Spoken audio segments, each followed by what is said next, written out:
Welcome to the Epic Success Podcast. I am your host, Dr. Shannon Irvin. And as you know, I am very picky about who I bring on the podcast. In fact, 90% of what we do here is solo podcasts.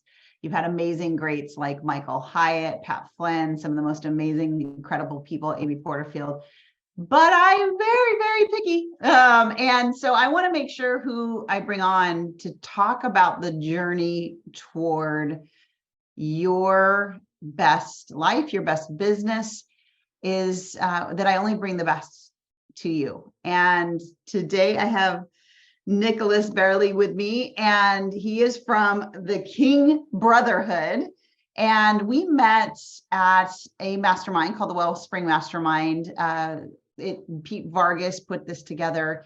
It's about 100 kingdom entrepreneurs striving to honor God and step fully into their purpose, because we do know that the more money that we make, the more excellent that we are, the more glory God gets. And so we are in this room, and we're he and his wife and I are just like connected because we love the Lord, we love growth, and we've all had journeys, like a journey that some would say is like, wow, you actually overcame that. That's pretty amazing. So Nicholas, I just first of all want to welcome you to my tribe and welcome you to the podcast.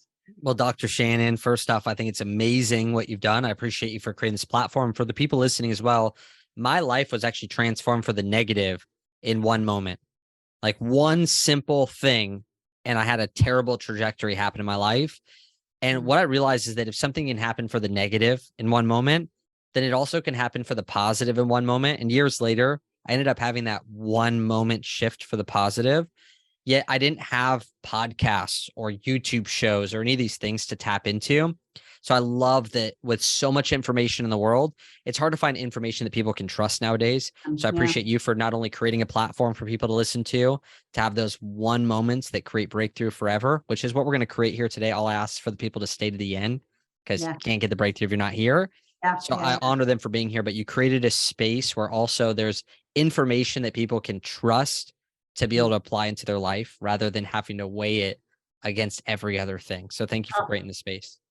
So well said. You're welcome. Because let's just be real. There is a gluttony of information on the marketplace. And my tribe, my listeners know I talk about this all the time, where you really have to discern genuine, real people who will get you to the finish line versus tell you what you want to hear and then literally drop you as soon as you hit purchase. And I honestly, it's my personal mission to see that my people only step into a room with people that I trust, because I know your heart is for them. Amanda's heart is for their success. But I would love for you to rewind a little bit. We were chatting before I hit record.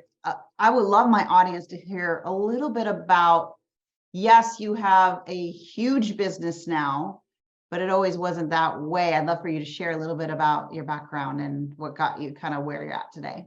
Yeah, I didn't grow up in the entrepreneur side of things. I actually grew up in the business owner style. So my dad has ran the same business for 40 years. Yet he wasn't like thinking about how he could go to the next level. He wasn't thinking about different style businesses that he could do. So for me, from a young age, I really just wanted to be a pro athlete. Like I hope that everyone just dreams. I love how little kids dream. I have a 3-year-old, my son Kingston, and I love it. Whether he dreams in funny things, like I'll be like, "What's your favorite car?" And he'll point out like the worst car on the street. And I'll be like, at least he wasn't influenced by what everyone else thought or the price tag. But then also, if there's a Lamborghini, my son also isn't afraid to go, that's a cool car, I want to jump in that. Where there's the opposite side of people that have these reservations because of what will people think of me. I know the price tag of it. I know the social conditioning that I have based on my environment. So I grew up in a place that probably wouldn't have created a ton of success. Middle class home. My parents split up when I was about 4 years old. At 7 years old, I actually wrote my first suicide letter because my parents actually only hated each other and spoke to each other because of me. They hated each other. They always fought. But what was the only reason why they ever had to communicate? Because they had to deal with this kid in the middle that was bringing them both together. Yeah, at the time, I really just craved my father's approval. Like there was something about it. It was so motivating. I used to like push myself in anything that I did just for the thought of the response of what my father would have. And again, without even, I didn't even feel comfortable living in my father's house by myself because I was away separated from my mother at the same time. But there was just something inside of me. And I feel like it's not just me. A lot of the times that I go back through these stories, I used to not share them because I thought no one else will be able to relate to this. Like this disqualifies me. And I may talk about that a little bit later about how actually the things that you've been through actually is what relates you to your audience in general. But for me, it was like I felt like these things really disqualified me from business. And it ended up getting to this point where I actually had this big falling out with my father. And this is that one moment I talked about that was really changed my life for the negative in moment. So I remember going to my father and thinking, what's the thing that I need to say to him to get his approval? And if I get his approval, then everything will be better. It's this weird, like, if this happens, then I'm going to get this result. And oftentimes, assumption is discernment from the devil. Like to throw that out there. Like assuming things, there's discernment for sure, but then there's assumption. And a lot of times assumption just, we assume what people believe, what they think, and we never have great conversations or get clarity. Yeah. And I did the same thing here. Now I was also 12. So I'm going to give myself a tiny bit of grace here. So I go to my father. I remember we lived in about a 1,500 square foot house. The master bedroom was in the back. And he would walk down the hallway, past my room, through the kitchen, into the garage where he would smoke and drink. This is just a normal thing for my family. Yeah. And I remember just going outside of my room, following him and going, okay, this is the time. I want to be a pro motocross racer. That was my dream. I was like, this is the time I'm going to tell my dad I'm going to do it. I'm going to be number one. We're going to go after that dream. Now, I'll pause on that. My father's dream was to be a pro motocross racer, but wow. his father never helped him out. Hmm. My dad bought his own motorcycles. His dad never went to his races. So when I'm 4 years old, I get my first motorcycle. My dad's now giving me everything he would have ever wanted. Yet also realizing that my dad's dreams, he had thought about them for 30 years, built desire through craving it. Me as a 4, 5, 6, 7-year-old, I never had the same dream. So my reaction was never going to be the same as his. So I'm like trying to feed into this. I love the sport, but just like I'm catching on to what was going on in his head. So I tell my dad, Dad, I want to be the best motocross racer in the world.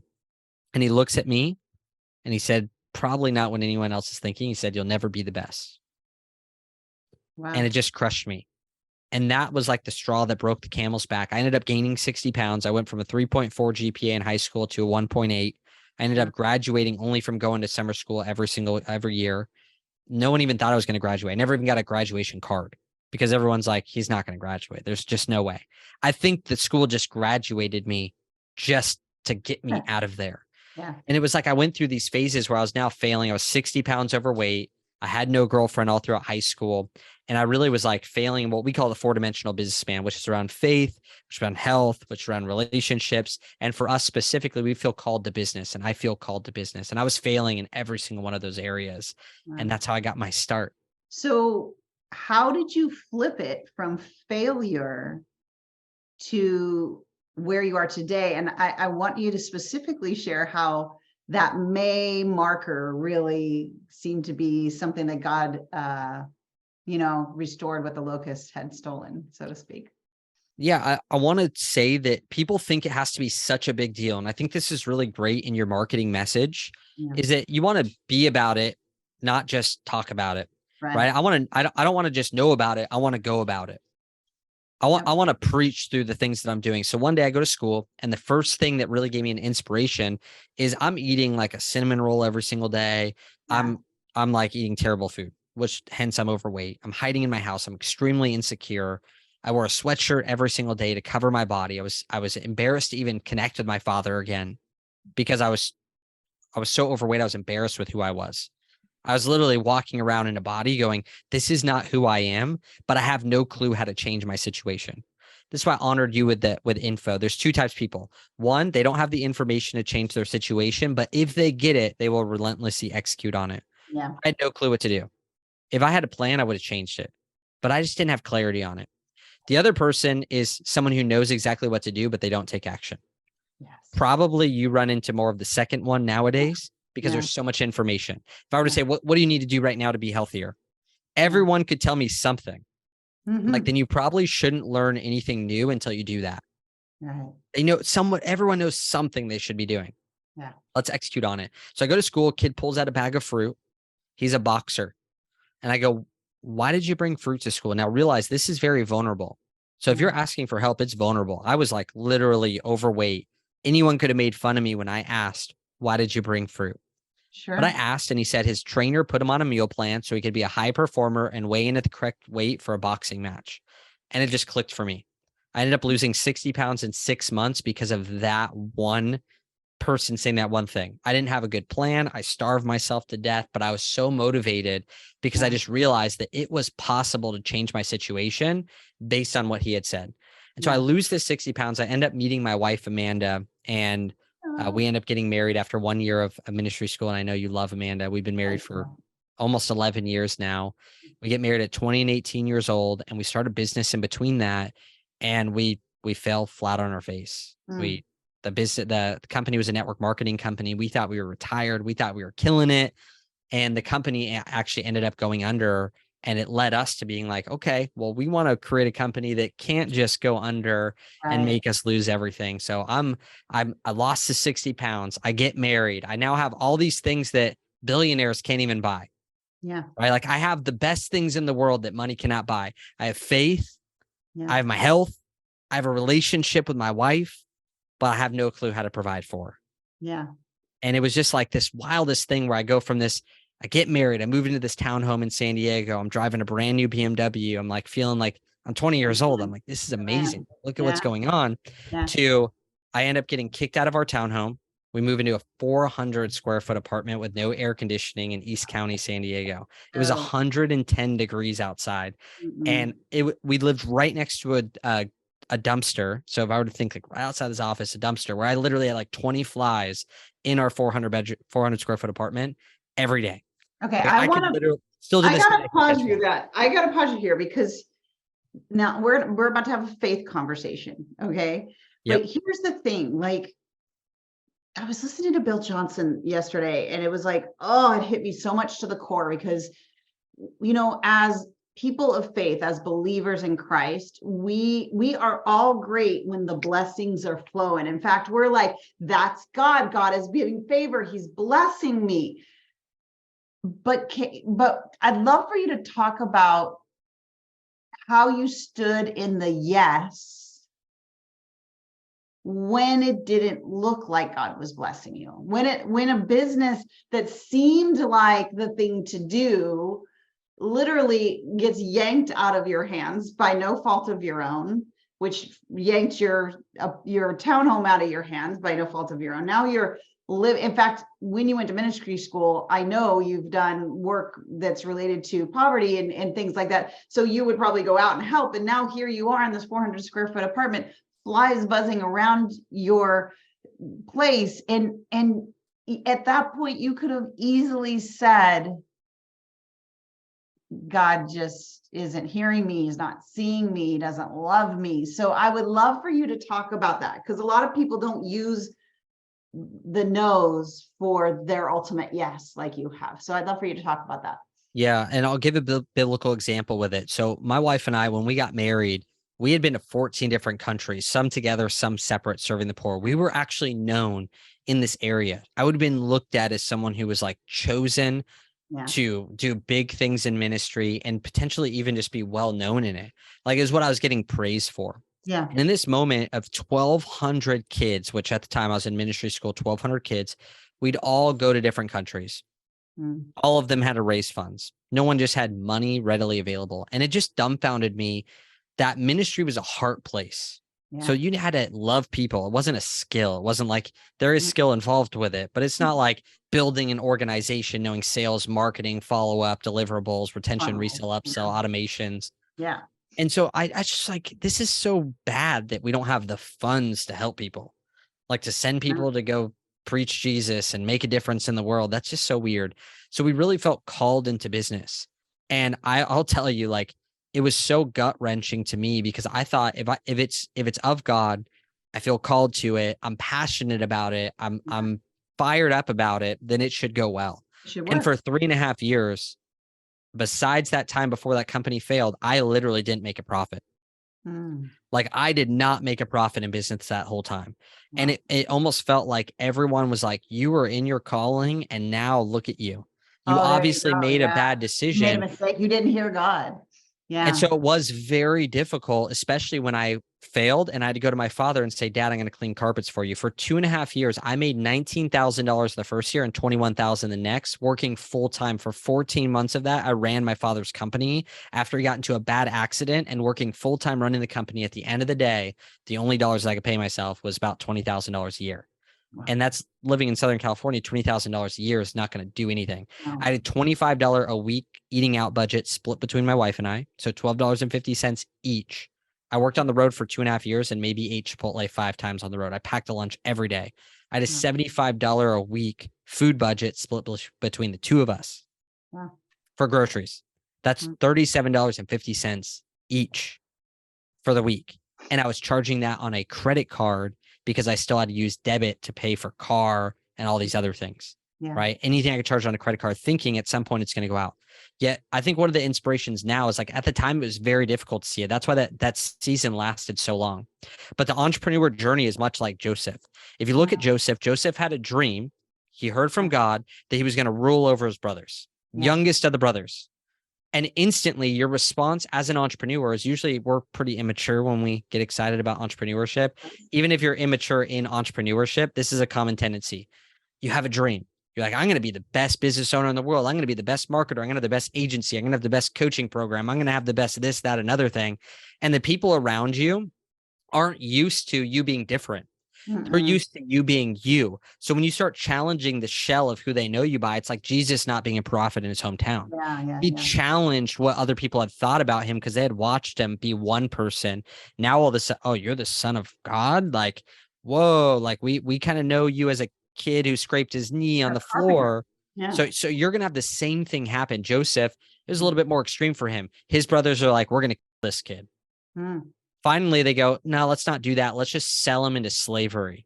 So they act like he died, showed his father he's dead, but they sold him off into slavery. So think about the Joseph. Think about my story. I'm going to go out there. You know what? I have a great mission. I'm going to go create a business and fund 1,200 missionaries to go change lives. How I feel like God's telling me to do this. How could I fail? Boom. I instantly go into no profit. I ran over 100 events that 50% of them people didn't even show up to. And I'm sitting there crying on the floor because I'm praying, I'm wishing, I'm hoping, but I have no skill. Like I'm being refined. I have no clue how to build the business. I just think if I pray hard enough and want it hard enough, it should happen. So I feel like I'm doing something wrong. Well, Joseph felt the same exact thing. He's sitting there in slavery, but he prospered where he's planted. It says that even his masters didn't have to worry about one thing besides the food that they ate.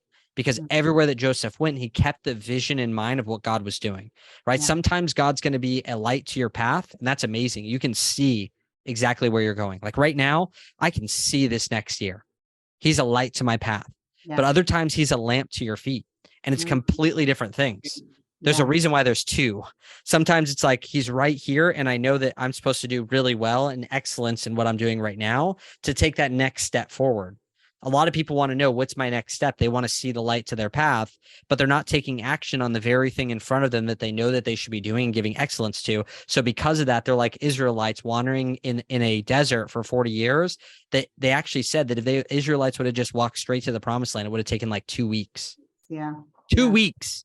And so what season are you in that's taking 40 years that could be taking 2 weeks? And just to wrap up the Joseph story, he ended up getting framed.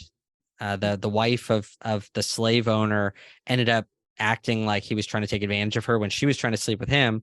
So you're going to have haters come your way as well, framing you for things that you don't want to have happen. If that happens to you, it's okay, because we see the end of the stories. Then he goes to jail. And in jail, he makes the whole jail prosper, where the owners, all they have to do is worry about the food they eat. So he's prospering everywhere he's going. He even then interprets a dream and says, just remember me if I'm right. Guy doesn't remember him. He's sitting in jail for longer. And then finally ends up being the second command of the entire nation, the most powerful nation, gets a word from God of exactly what to do, and ends up ruling over his brothers. Well, Joseph's father dies, and all of his brothers go, well, this guy's definitely going to kill us now. We try to kill him and he's only in this situation because of it. And he told his brothers something. He forgave them, which is a big piece of this process. And he said, you think that you sold me into slavery, but it was God's idea the entire time. And so do we have the vision and the clarity to understand that if God calls us to something, if we feel like he's given it to us, he's going to also supply the grace to make it happen. And if I look at Joseph's story, it's much like the entrepreneur story. Yeah. Idea, excitement, you get pushed down, you go through some really, really difficult things.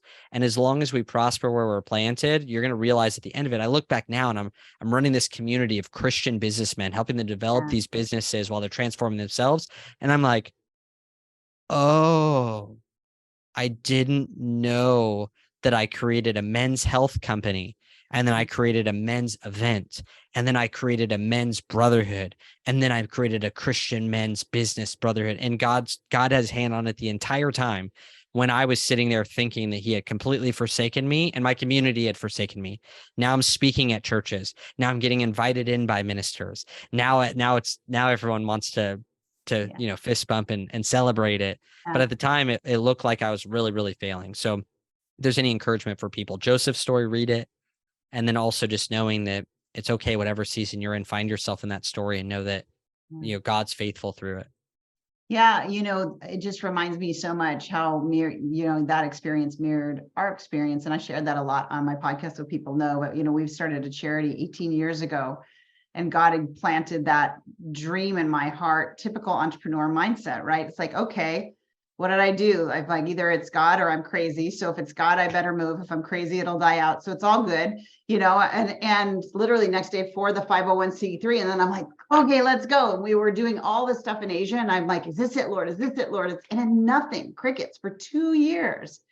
And there's something about that period that he is preparing you in to be able to handle the next thing. But when you look back and you go, if I hadn't done those things, there's no way I could serve at the level that I'm serving today.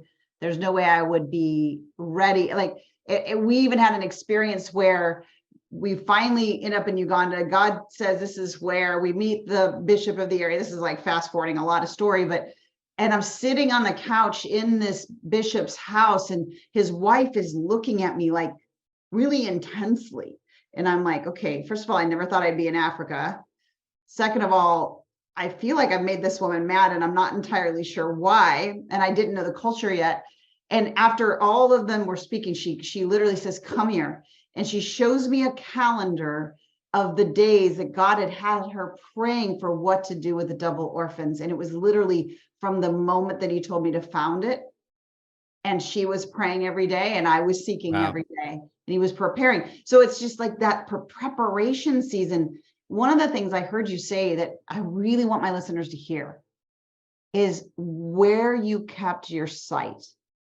Because if you here's what happens with almost every struggling entrepreneur that I know. They look at what the market, meaning people of the world, are saying, which evidently you can go from just starting your business to multiple 7 figures in like a day or two. Like if you follow what the narrative is in the marketing world, like it's easy and it's simple. Same garbage that we're being fed to our kids with the medals for participation. Oh, just come in and just by effort, saying I'm here, somehow it's just going to plop in your lap and 7 figures later, you're good. But your eyes weren't on that message. Your eyes were on the Lord. So I'd love for you to talk about what's going on today in your business. You mentioned the brotherhood. I'd love for you to share a little bit more about what's going on in that world. Yeah. And the quick build up to that is that my wife and I was cleaning carpets and I really got to this point where maybe some entrepreneurs have been where you get punched in the face. And I was investing myself at that point. I'd been mentored by John C. Maxwell. I had really tried to do the things that you're supposed to do. I went to quarterly events. I read books and I failed. And so I really thought, well, why would I keep putting money out then if that didn't work? Which was like one of the worst things that I ever did. I wouldn't even go to a networking event if it costs money for parking. I was like, they're not getting my money. I know exactly what I did for that money and they're not getting it. They're not winning. I thought that money going out was them winning. and me losing. And I'm finally dumping my carpet cleaning van, which is what you do. You keep all the junk from the carpet cleaning day and you dump it. And I'm sitting there going, I know exactly where I'm going to end up. I already know if I keep doing this, what am I doing? Paying off $100 in credit card debt every month. That's what I was doing. Yeah. And I was like, one, I took responsibility for the results I want to create in my life. My wife and I, we actually invested in a mastermind. Yeah. It was 2015. My wife goes to an event. They make her call me because they were like, you can't invest this money without talking to your husband. You guys are broke. They were like, just imagine, we were so broke that the salesperson made her call me because he was scared to swipe my card. That's awesome. Like that does not happen very often. Normally you just overcome that objection. Yeah. So that's how broke I was. And I knew if I didn't support my wife, I was already doing the wrong thing. Why would she ever want to invest in something that would ruin our family? Right. So I said, let's do it.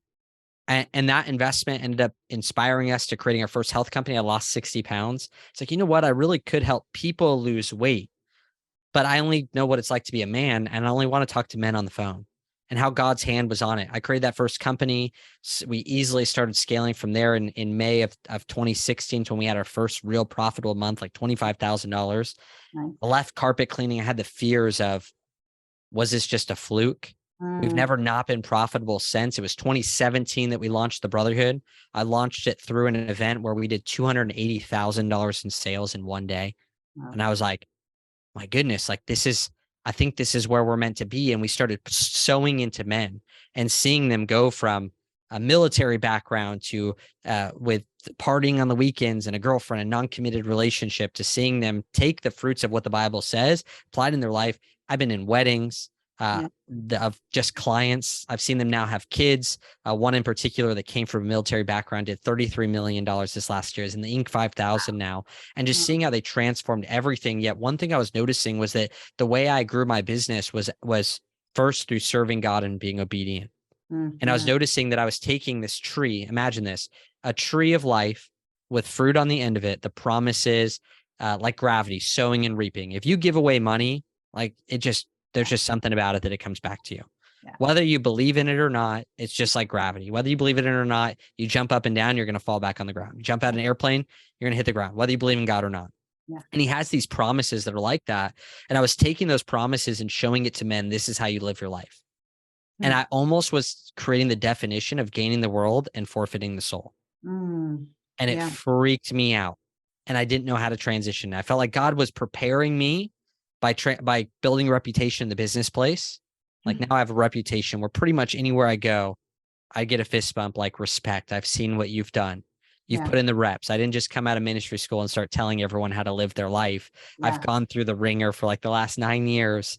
And now God's saying, okay, it's time now to equip these Christian men to come together in brotherhood, to be empowered inside of their businesses, but also have a relationship with me, know how to prosper inside of their health, know how to prosper inside their relationships and with their family, and to not sacrifice those things as they build a business and doing it connected to him. And so that's what we've created now inside of King's Brotherhood, is we took from what I had Billion Dollar Brotherhood and transitioned the whole thing saying, hey, we're underneath the King's authority. That's why it's not just singular, right? Like we are kings in the kingdom as men. Like as saints that are out there in the marketplace, like we're called kings, right? There's kings and priests. And this is where we're supposed to do ministry. And for me, I feel really called to serve those people and those men that are inside of that place of, I'm called to business, but I'm a Christian. I don't know how to bring these worlds together. And for a long time, I didn't either. I came from ministry world, went to business, and I learned from every heathen out there. Like if I told the stories, like they wouldn't even be podcast appropriate of some of the things that I saw. Me too. And I was like, I can be a light, but I can't be sharpened in this area. I'd go to a Christian event and none of them understood what I was going through in business. Right? You can't flip open Galatians or Matthew and figure out how to click a button on a Facebook ad. It's just, there's a skill in it. Just as Solomon didn't know how to work on bronze. He said, find me the best bronze worker. Why is this guy in the world, but didn't know how to work on bronze? It was a skill, a tactic. So bringing those two worlds together, skills, tactics, and business knowledge, biblically focused with a faith element of alignment of these men. And that's what's just absolutely blown up. And we launched that in November 2022. And now I've been running our events and our communities and really transition everything over to that. And I can see now that I look back and go, okay, God, like I see now that each part of the process was developing this entire framework for what we're doing now. Yeah. And now I can see the light to the path. Whereas before it was just the lamp to the feet.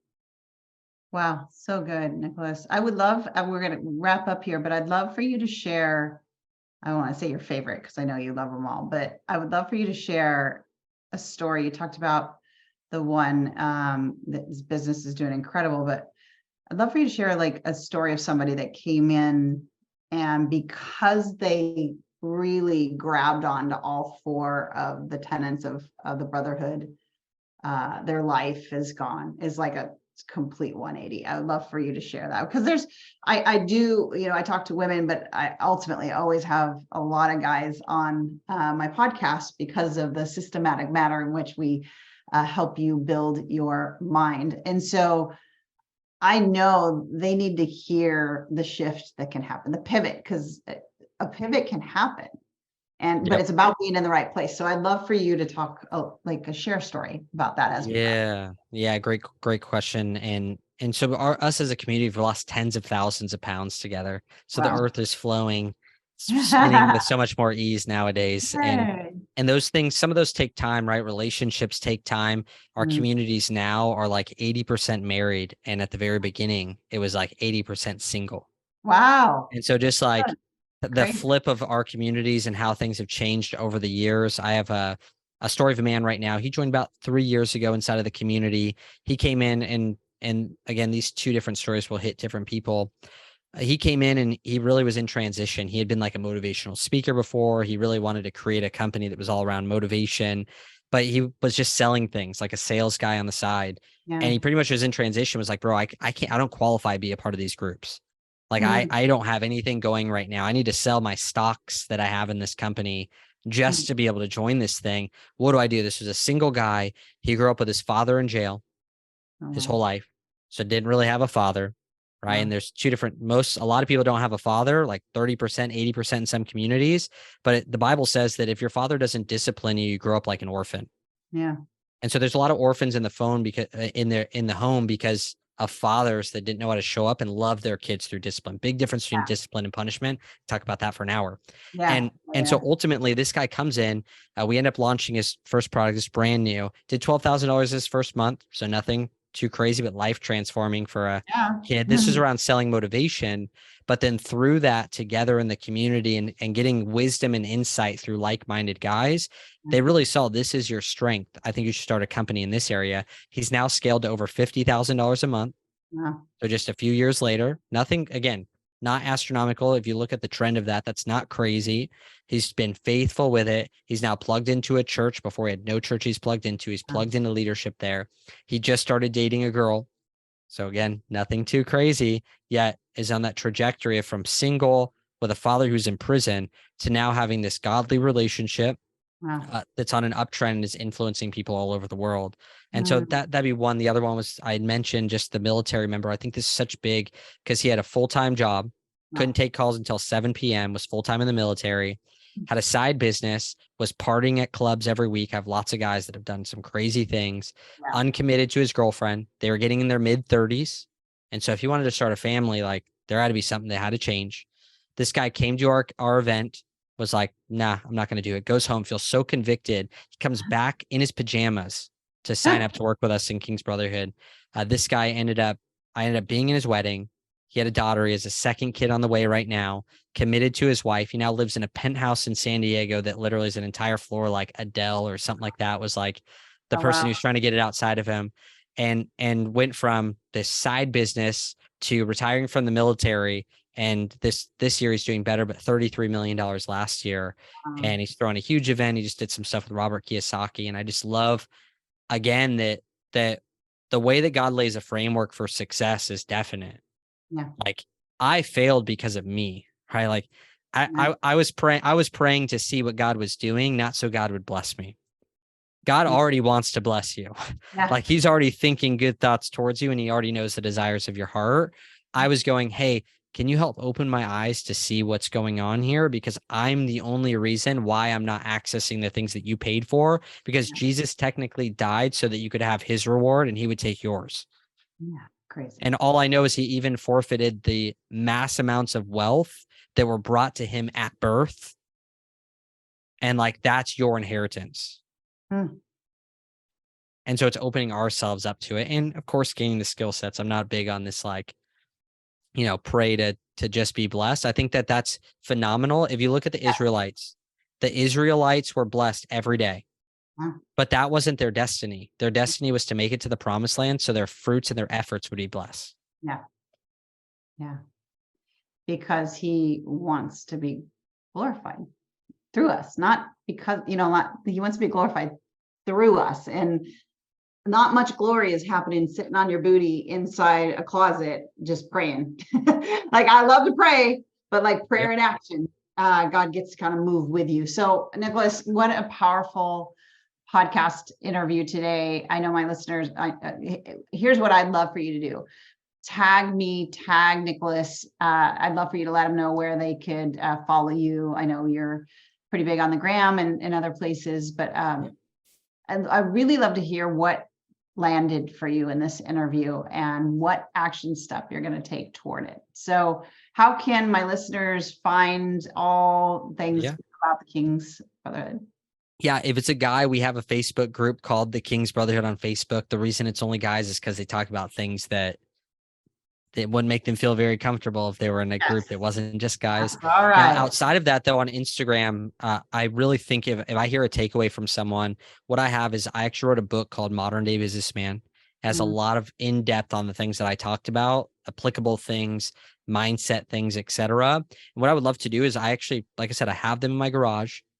I like to keep them there because I just take people's address. If you message me on Instagram, Nicholas Bayerle, and say a takeaway, I'll get your address with nothing else. No credit card information. I don't even need your email. I will send you it. I'll pay for the book. I'll pay for the shipping. I don't need a card. And I would love to ship out a few books to people and get it, physical copy in their hand as well. I would love to give it out that way. So generous. So definitely do that. We'll put the links to all that he just mentioned down in the show notes. For those of you who are watching me, I was pointing down because it's down there. It's on YouTube. But I just want to thank you again, Nicholas, for coming onto the podcast, sharing your wisdom. And I can see how God is using you to usher in the next generation of kingly men into the business place. So thanks for being on the podcast today. I appreciate you, brother. Thank you. All right, that's it this week for the Epic Success Podcast. I really want to challenge you to take a moment alone and just start thinking about, are you tapping into the power that God has waiting for you, or are you gritting and grinding it out all on your own, hoping that just God blesses you someday? Like, it's just so much better when God is in the driver's seat and you're along for the ride. All right. Loved having Nicholas with me today. I will see you next week on the Epic Success Podcast. Bye for now.